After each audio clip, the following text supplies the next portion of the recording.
Baik, bismillahirrahmanirrahim. Assalamualaikum warahmatullahi wabarakatuh. Waalaikumsalam warahmatullahi wabarakatuh. Bertemu kembali dengan kelas Financial Intermediaries, dan pada kesempatan sore ini unit kita adalah Islamic Banking and Finance dengan subtopik yaitu Global Islamic Finance Industry, di mana cita-cita kita adalah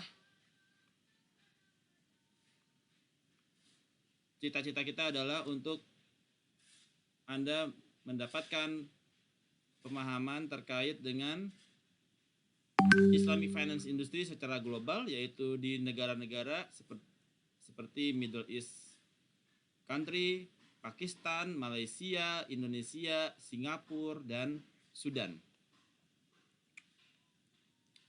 Nah, ini sebentar ya, bersihkan.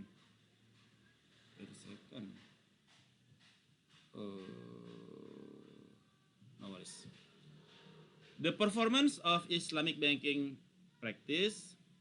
Jadi saat ini Islamic banking dan finance merupakan the fastest growing industry in the financial world, di mana dia telah mengalami exponential growth. Bukan hanya sekedar grow begini, tapi sudah eksponensial. Ya. In 3 region, yaitu di Middle East atau di SEMEA countries. Nah, itu ada seperti Middle East, atau di Asia Selatan dan di Asia Tenggara. Ya. Ada 3 wilayah yang betul-betul mengalami eksponensial. Middle East atau SEMEA countries, Arab Saudi, Jazirah Arab, terus Asia Selatan, South Asia, dan Southeast Asia, Asia Tenggara. Setiap nation sepertinya muncul dengan having their own opinion. Jadi setiap negara itu memiliki their own opinion bagaimana mengadminister kepada Islamic financial products.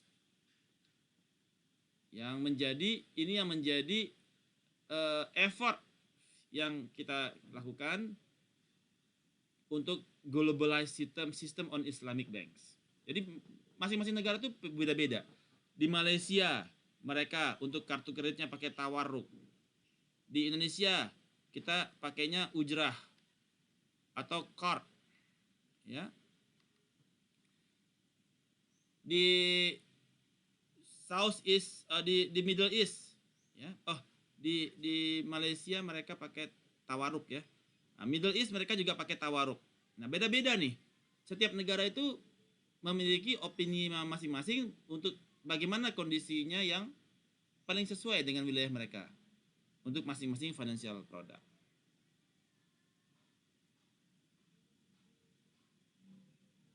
Ada beberapa alasan terhadap munculnya kepada perbedaan ini.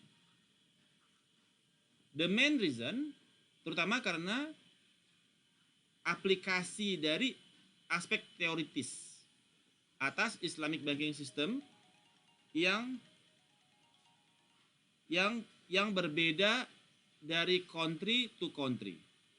Jadi setiap negara beda-beda, ya.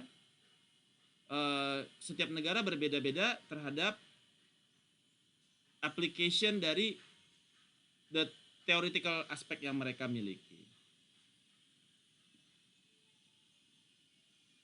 Reason yang lain adalah different madhab atau school of religious law.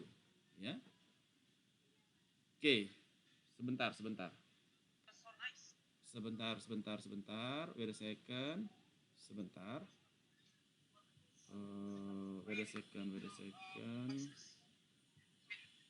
Alright. Oke. Nah, berbeda mazhab, ya. Mazhab. Mazhab. Ada yang menganut mazhab Maliki, mazhab Hambali, dan lain sebagainya. Mazhab-mazhab ini memiliki important role di dalam mendevelop kepada Islamic jurisprudence in the world, in the countries around the world. Ya. Kemudian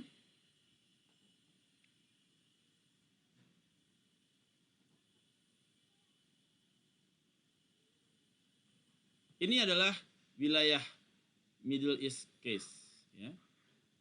Ada di Iran, Saudi Arabia, Jazirah Arab, ya. Ini disebut dengan Shemia countries.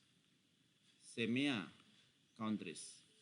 Kalau di sini kita istilahnya Middle East case. Kalau mereka menyebut diri mereka adalah Shemia countries. Ya. C-nya apa? MEA ini Middle East kalau nggak salah, ya. CE ini saya lupa. Shemia countries. Nah, ada beberapa macam case di Shemia countries atau di Middle East case. Yaitu pertama adalah pelaksanaan kepada Islamic banking and finance di sana dimulai sejak tahun 1970. Ya. Karena mulai masuknya oil di situ. Mulai ditemukannya sumber daya alam yaitu minyak bumi di Middle Eastern countries. Maka the practice dari Islamic banking mengalami peningkatan yang signifikan. Sehingga muncullah berbagai Middle Eastern Islamic Financial Institution yang mengalami peningkatan yang menerima support untuk their growth and prosperity. Ya, semakin berkembang financial institution di Shemia countries. Banyak sekali Islamic bank yang kemudian muncul di masa 70-an, dari mulai Nasser Social Bank Cairo, Islamic Development Bank IDB, Dubai Islamic Bank, Kuwait Finance House, Faisal Islamic Bank of Sudan, Dar Al-Mal Al-Islami, dan sebagainya. Ini untuk kasus di Middle East. The Middle East economies is highly promising dikarenakan oil, ya. Di mana mata uang dinar, dirham, ya, untuk real dan sebagainya mengalami stable currency. Dinar ini emas, mereka masih pakai emas, dan dirham perak, ya. Dan memiliki lower interest rate dan inflation over the year. Jadi mereka mengalami inflasi yang sangat relatif stabil, ya, tidak terlalu banyak inflasi. Nilai emas kan tetap rata-rata, tidak mengalami fluktuasi yang signifikan. Nah, dikarenakan semakin tingginya tekanan, karena oil sekarang orang sudah mulai shifting, tidak lagi ke oil tapi kepada energi yang terbarukan, renewable energy. Maka Middle East market itu sekarang semakin regulated, semakin transparent, ya, dan terintegrasi baik secara regional dan internasional level. Sekarang karena terjadinya perubahan yang cukup berdampak, di mana sekarang oil is not the sekarang karena new oil emerge, ya. New oil itu adalah energi yang terbarukan, renewable energy. Sekarang kita udah mulai harus mengurangi penggunaan energi fosil dan sebagainya, dan itu memberikan tekanan kepada Shemia countries, sehingga ketentuan mereka sekarang semakin regulated, transparent. Mereka sekarang memiliki scarcity of capital. Dulu capital mereka turah-turah, nggak luar biasa. Sekarang mereka mengalami scarcity of capital. Ya. Secara negara, Bahrain menjadi the biggest hub. Hub itu artinya pusat, ya, terhadap Islamic Banking and Finance Affair secara mendunia. Ya. Di Bahrain memiliki 33 Islamic Bank dan 26 takaful asuransi. Yang mana Bahrain merupakan juga hotspot untuk international trading in sukuk. Ya.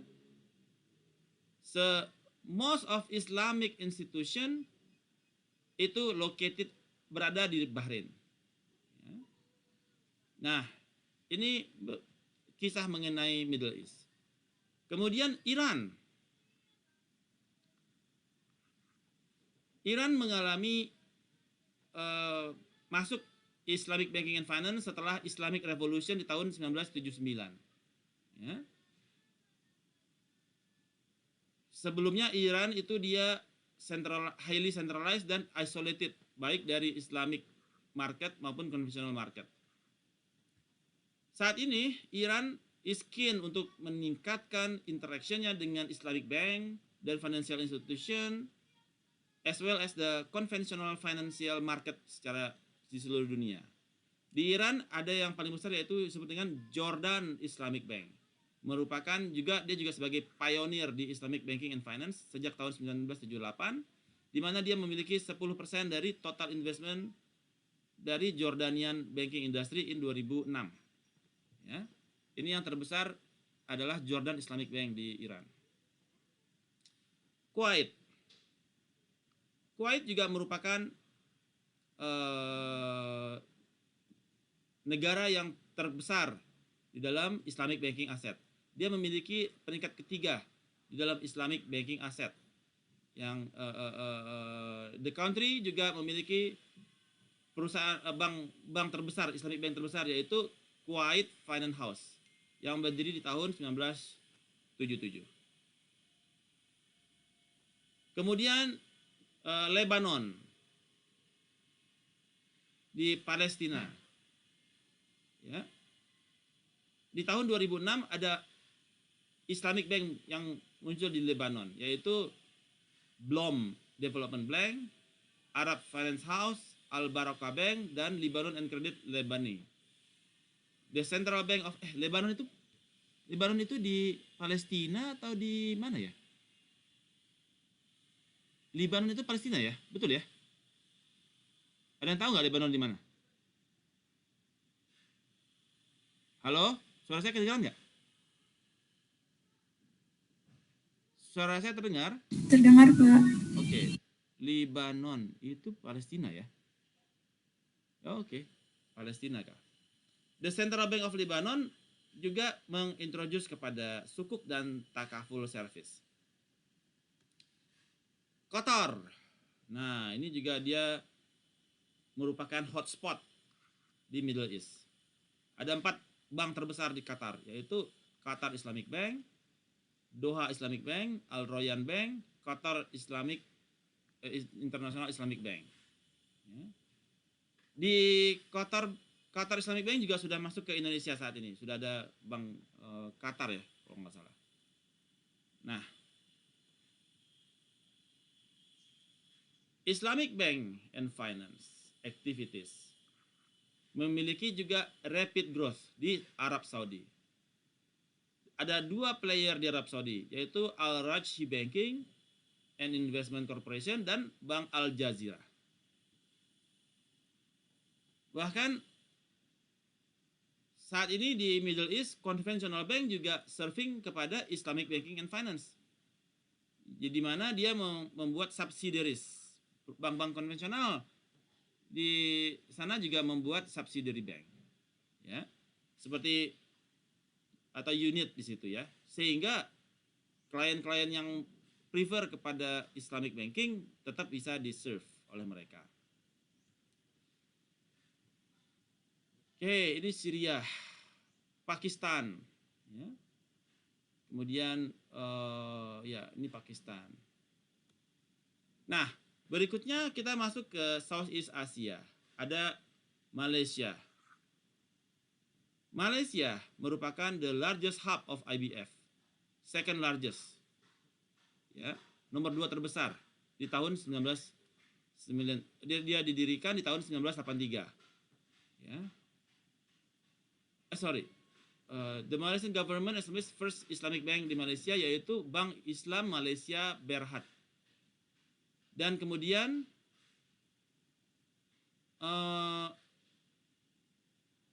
menerapkan Islamic Banking and Finance yang dengan sistem yang dual system di tahun 1993. Saat ini di Malaysia ada 12 Islamic Bank, 35 Commercial Bank, 10 Merchant Banks, dan 5 Development Bank di Malaysia which offer Islamic Banking and Finance. Jadi ada 12 Islamic Banking, ada 35 Commercial Bank yang menerapkan Islamic Banking, dan 10 bank merchant yang menerapkan Islamic Banking, dan 5 Development Bank.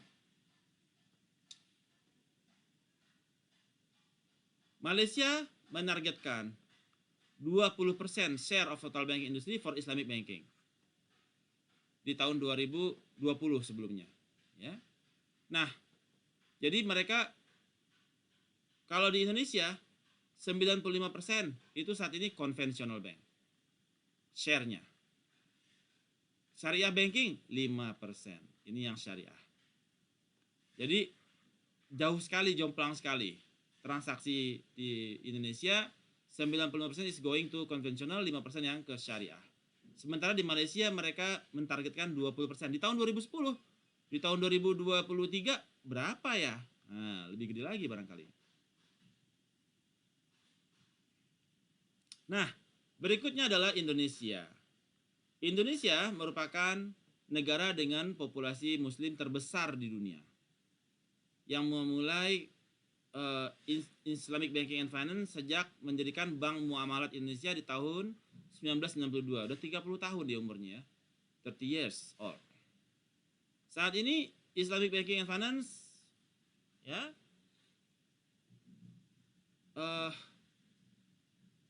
memiliki 1,8% total Islamic banking asset. Nah, dulu ya. Sekarang udah 5%. Ya kecil lah ya.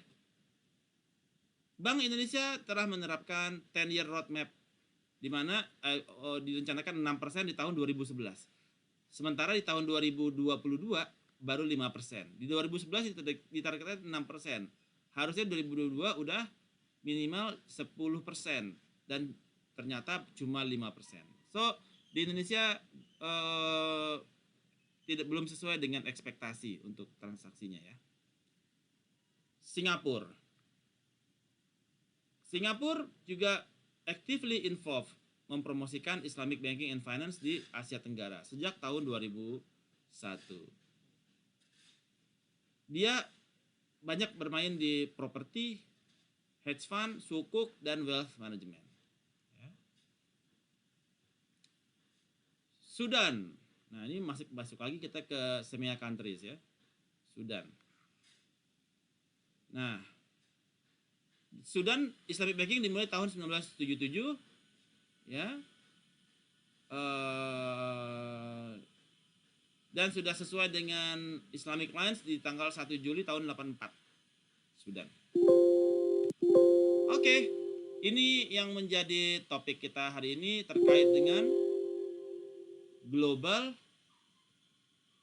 Islamic Finance Industry. Sampai di sini ada pertanyaan? Silakan. Any questions? All good? Wakarimaska? Suara saya terdengar? Sepertinya sudah paham semua ya? Halo? Any questions? Semuanya open cam deh. Ini gimana ini? Gak ada open cam? Belum ada, Pak.